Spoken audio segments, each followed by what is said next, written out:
सती का अग्नि प्रवेश और दक्ष यज्ञ विध्वंस। सती उत्तर दिशा के प्रति मुख रखकर बैठी हैं। देह को छोड़ने के लिए योग मार्ग में स्थित होकर बैठी हैं। शिवजी का ध्यान करते करते उन्होंने शरीर में अग्नि तत्व की भावना की है। अंदर से क्रोधाग्नि बाहर आई, शरीर जलने लगा। आदि शक्ति जगदम्बा का अपमान हुआ। अब दक्ष का कल्याण नहीं हो सकता। नारद जी कैलाश में शिवजी के पास पधारे हैं। भगवान शंकर सनकादि ऋषियों को ब्रह्म विद्या का उपदेश कर रहे हैं। नारद जी कथा में बैठे वे सोच रहे हैं कि शिवजी कैसे भोले हैं। सती ने शरीर को जला दिया, फिर भी उनको दुख नहीं हुआ। नारद जी रो रहे हैं। वे शिवजी से कह रहे हैं, आप विधुर हो गए हैं, आपका अपमान हुआ, वह सती से नहीं सहा गया। सती ने अपनी देह जला डाली है। आदि शक्ति का नाश नहीं होता। सती अदृश्य रूप में शिव में मिल गई है। नारद जी कहते हैं, आप इन लोगों को दंड दीजिए। शिवजी ने कहा, मुझे किसी को भी सजा नहीं देनी। जो गंगा जी को सिर पर रखता है उसे क्रोध कैसे आएगा? शिवजी परमात्मा है, उन्हें क्रोध नहीं आ सकता। काम कष्ट नहीं दे सकता। बहुत सरल मनुष्य को जगत में लोग दुर्बल मानते हैं।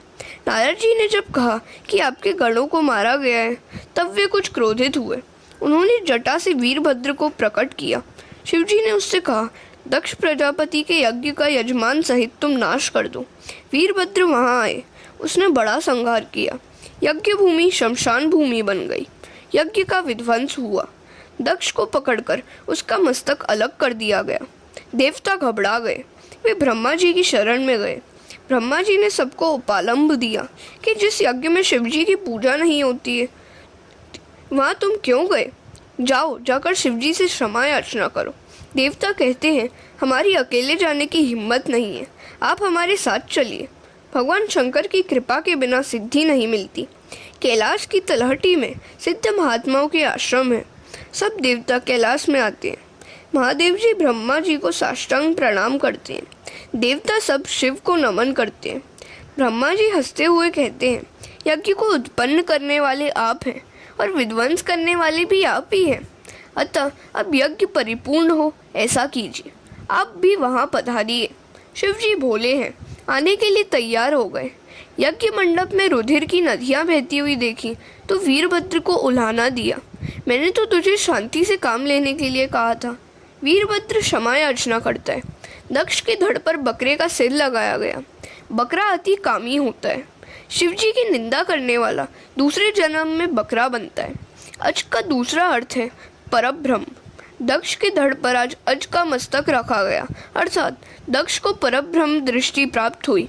अज मस्तक का अर्थ है ब्रह्म दृष्टि। दक्ष होश में आया और शिव की स्तुति करने लगा। दक्ष प्रजापति ने शिव पूजन किया। उसने कहा, मैं अपनी पुत्री सती का दर्शन करना चाहता हूँ। शिवजी ने सती से पूछा, तू बाहर आना चाहती है? जगदम्बा ने इनकार कर दिया।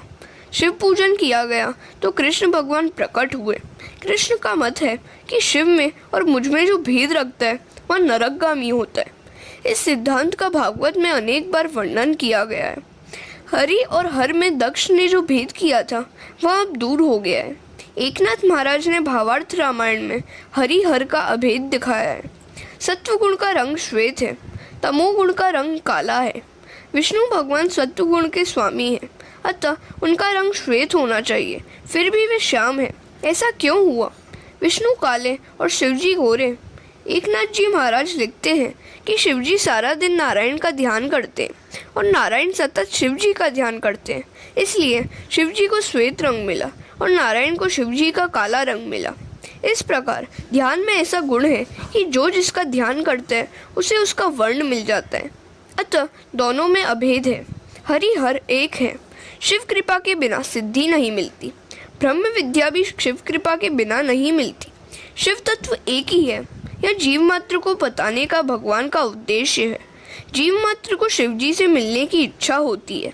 निवृत्ति धर्म के आचार्य हैं शिवजी और प्रवृत्ति धर्म के आचार्य हैं श्री कृष्ण।